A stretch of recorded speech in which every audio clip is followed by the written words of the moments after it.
खबर रायपुर से, जहां पर छत्तीसगढ़ मंत्रिमंडल का विस्तार हुआ है। तीनों नए मंत्रियों ने पद और गोपनीयता की शपथ ली है। गुरु खुशवंत साहिब, राकेश अग्रवाल और गजेंद्र यादव भी शामिल हुए। नए मंत्रियों को राज्यपाल रमेन डेका ने शपथ दिलवाई। छत्तीसगढ़ सरकार के मंत्रिमंडल में अब 14 सदस्य शामिल हुए हैं। तो आपको बता दें कि इस वक्त छत्तीसगढ़ में जो है मंत्रिमंडल फेरबदल हुआ है और यहां पर किस तरह से जो है मंत्रिमंडल के विस्तार के बाद मंत्रियों में विभाग का बंटवारा कर दिया गया, डिटेल में आपको बताते हैं। लखनलाल देवांगन को आबकारी मंत्री यहां पर बनाया गया और इससे पहले ये विभाग सीएम साय के पास में था। इस वक्त की अहम खबर, जो जानकारी मिल रही है सूत्रों के मुताबिक, तो वही 3 नए मंत्रियों में गजेंद्र यादव को स्कूल शिक्षा, ग्रामोद्योग, विधि और विधायी कार्य विभाग दिया गया है। राजेश अग्रवाल पर्यटन, संस्कृति, धार्मिक न्यास विभाग संभालेंगे। तो छत्तीसगढ़ की अहम खबर। और अब छत्तीसगढ़ के नारायणपुर से भी खबर मिल रही है, जहां पर नक्सल विरोधी अभियान में बड़ी सफलता हाथ लगी है। महिला नक्सलियों सहित कुल 6 नक्सलियों का आत्मसमर्पण हुआ है और समर्पण करने वालों में 30 लाख रुपए का इनामी हार्डकोर नक्सली शामिल है। नक्सली विरोध अभियान में बड़ी सफलता छत्तीसगढ़ के नारायणपुर में मिली है, जहां पर महिला नक्सलियों सहित कुल 6 नक्सलियों का आत्मसमर्पण हुआ है। माओवादी सरेंडर कर रहे हैं, उनका आज हम सरेंडर दिखा रहे हैं। इसमें मुख्य रूप से डीवीसी एक है, एक पीपीसी है, 2 एसीएम है और बाकी 4 पार्टी मेंबर्स हैं। ये कुल 30 लाख के इनामी नक्सली हैं जिन्होंने आज हमारे समक्ष सरेंडर किया है और इसमें 6 पुरुष 2 महिलाएं हैं। इसमें मुख्य रूप से डीवीसी डॉक्टर सुखलाल जुर्री है, जो कि अपने कुतुल एरिया में। बढ़ते हैं आगे। छत्तीसगढ़ प्रदेश एनएचएम कर्मचारी संघ ने अपने 10 सूत्री मांगों को लेकर शासन के खिलाफ मोर्चा खोलते हुए अनिश्चितकालीन हड़ताल पर है। मुंगेली जिले के संविदा एनएचएम कर्मचारियों ने अनोखे अंदाज में अपने हथेलियों पर मेहंदी से अपनी मांगे लिखकर शासन प्रशासन के प्रति नाराजगी जाहिर की। एनएचएम कर्मचारी संघ के जिला अध्यक्ष पवन निर्मलकर ने यह बताया कि 10 सूत्री मांगों को लेकर कर्मचारी हड़ताल पर है। 10 सूत्री मांगों में संविलियन और स्थायीकरण, पब्लिक हेल्थ कैडर की स्थापना, ग्रेड पे निर्धारण, लंबित 27% वेतन वृद्धि, कार्य मूल्यांकन, सीआर में पारदर्शिता, नियमित भर्ती में सीटों का आरक्षण समेत कई मांगे शामिल है। तो मुंगेली से यह खबर है, जहां पर संविदा कर्मियों ने मोर्चा खोल रखा है। गरियाबंद में बीते 3 दिनों से हो रही रुक रुक कर बारिश ने जनजीवन को पूरी तरह से अस्त व्यस्त कर दिया। मैनपुर ब्लॉक के कई गांव से होकर गुजरने वाले नाले उफान पर है। इससे 8 पंचायतों का मुख्यालय से संपर्क कट चुका है। साथ ही स्कूली बच्चे भी प्रभावित है। बीमारों के उपचार, खाद और राशन जैसे जरूरी सामग्री खरीदी भी प्रभावित है। जरांटी गांव में भी बिजली खंभा टूटने से पिछले 3 दिनों से गांव में ब्लैकआउट हो गया था। दरअसल आपको बता दें कि इस इलाके में पुलिया निर्माण की मांग लंबे समय से हो रही है। सभी नालों के पुल निर्माण के लिए 12 करोड़ से ज्यादा राशि की मंजूरी भी मिली है, पर काम शुरू करने के लिए औपचारिकताएं पूरी करने में अफसरों की लापरवाही से जनता में गुस्सा देखने को मिल रहा है। बारिश के दिनों में लगातार क्षेत्र के लोगों को परेशानियों का सामना करना पड़ता है। आप देख सकते हैं इस नदी में सुबह से जो है मतलब रात में इतना भयंकर पानी गिरा कि पूरे नदी में इतना ज़्यादा बाढ़ आया कि स्कूली छात्र छात्राएं, क्षेत्र के लोग फंसे हुए हैं। ब्लॉक मुख्यालय, जिला मुख्यालय से लोग कट जाते हैं। आए दिन रोजमर्रा की जीवन के लिए उनको आना जाना करना पड़ता है। यहाँ के क्षेत्र के जो टीचर्स हैं और कर्मचारी, उनको भी बहुत दिक्कतों का सामना करना पड़ता है। समय पड़ते तो आदमी लोग कोई देखने वाला नहीं है। ऐसे ऐसे है हमारे क्षेत्र में। अब पानी आते साले हमारे लड़का है ना, कोई आज मरा था तो साले कौन पूछने वाला है। ऐसे ऐसे अब देखें, रास्ता आए कि पहले देखें तब जाने की।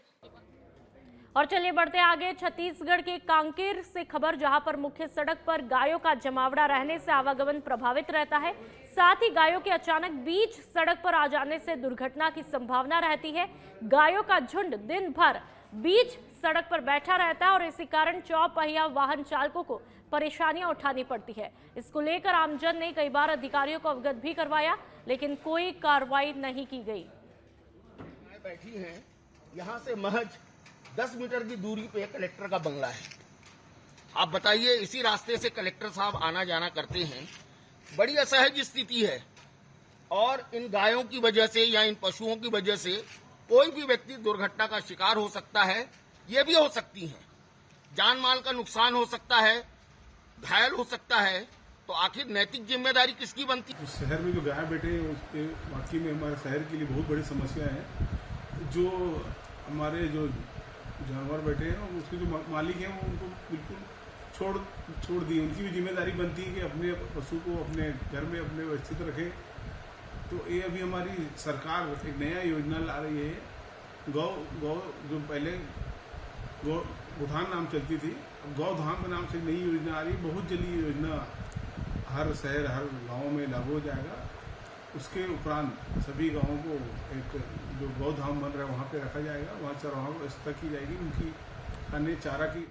और बढ़ते हैं आगे, बस्तर के जगदलपुर से खबर, जहां पर बोध घाट में पुलिस का तानाशाही रवैया देखने को मिला। थाना प्रभारी लीलाधर राठौर पर 18 साल के युवक से मारपीट का मामला सामने आया है। विवेक कुर्मी ने आरोप लगाते हुए कहा कि गाड़ी पार्किंग को लेकर मामूली बात हुई और पुलिस उसे अपने साथ ले गई। विवेक ने कहा कि पुलिस ने थाने ले जाने के बाद उसके साथ में मारपीट की। बीच बचाव करने पहुंची मां अनुराधा के साथ भी बदसलूकी की। विवेक कुर्सी के खिलाफ कोई मामला दर्ज ही नहीं किया गया विवेक के द्वारा और आनंद फानन में छोड़ भी दिया गया।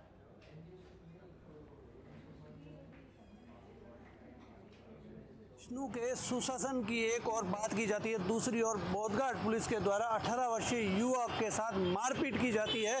जब इस मामले की भनक सच बेदड़ को लगती है तो सच बेदड़ की तरफ से हमने थाना प्रभारी लीलाधर राठौर से पूछताछ की कि इस मामले में आखिरकार क्या कार्रवाई हुई और क्या एफआईआर इस मामले में दर्ज की गई है। तो नहीं उस मामले में एफआईआर की गई, नहीं मामला दर्ज किया। फिर भी 18 वर्षीय युवक को पार्किंग को लेकर, झगड़े को लेकर बहरे में से मारपीट की गई। जब इस मामले की जानकारी लेने के लिए पुलिस अधीक्षक कार्यालय हम पहुंचे तो पुलिस अधीक्षक सलभ कुमार सिन्हा के द्वारा कहा जाता है कि मीडिया अपराधियों का हितैषी बन के हमारे पास न आए। यहाँ तक मीडिया को अपराधियों का हितैषी बताया दिया जाता है, जबकि मीडिया सिर्फ और सिर्फ मामले की जानकारी लेने के लिए सच बेदड़ की टीम पहुँचती है। कहीं ना कहीं एक और विष्णु के सुशासन की बात की जाती है। जिस 18 वर्षीय युवक के साथ मारपीट की है, कल को वो बड़ा होकर अपराधी बनेगा तो उसकी जिम्मेदारी क्या पुलिस नहीं होगी? क्योंकि जिस युवक को समझा बुझा के अगर पुलिस उस मामले को अगर बंद कर देती तो समझ में ये आता कि ये मामला कहीं ना कहीं पुलिस की एक अच्छी पहल है। लेकिन पुलिस ने जिस हिसाब से मारपीट की है, नहीं उस मामले की एफआईआर है, नहीं उस मामले का कुछ कानूनी कार्रवाई है। कानूनी प्रक्रियाओं से बाहर जाकर पुलिस ने जिस हिसाब से मारपीट किया है, क्या मैं घर पे खाना बना रही थी और मतलब 12:30 बजी गाड़ी की, तो हमें पता नहीं था, हमारे इस पर तो ज़्यादा आती नहीं है गाड़ी, तो हमको पता नहीं लगा। मेरे को लगा कि शायद मेन रोड से आ रही होगी, तो हम उतना ध्यान दिए नहीं। बट फिर हमारे बगल वाले आंटी आए और बोले कि गाड़ी आई है, आप लोगों को गाड़ी साइड करनी पड़ेगी।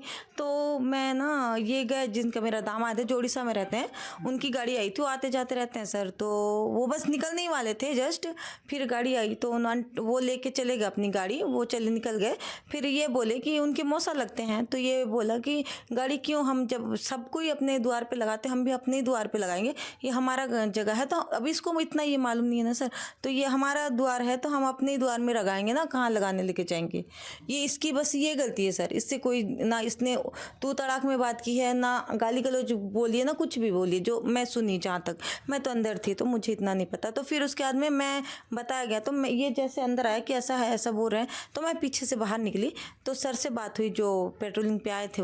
अब नया सर आए, नया सर थे, मुझे पता नहीं है, तो वो आए हुए थे। तो उन्होंने कहा कि आपके लड़के हैं, इसने मुझे बदतमीजी से इतनी ऊंची आवाज़ से बात की, इस तरह से। गाड़ी पार्किंग था, थोड़ा मोड़ा बदतमीजी हो गया था जी। तो पुलिस ने आपको क्यों उठाया और क्या बोल के लेके गए थे? तो बस ऐसे बदतमीजी किया, उसके कारण उठा के ले गए। अच्छा, फिर मारपीट की थी आपके साथ? जी। कितना मारा? बहुत मारे सर। किस किस ने मारा आपको? और 2 सर ही मारे। अच्छा जी। उस मामले की क्या एफआईआर दर्ज हुई या कुछ मामला?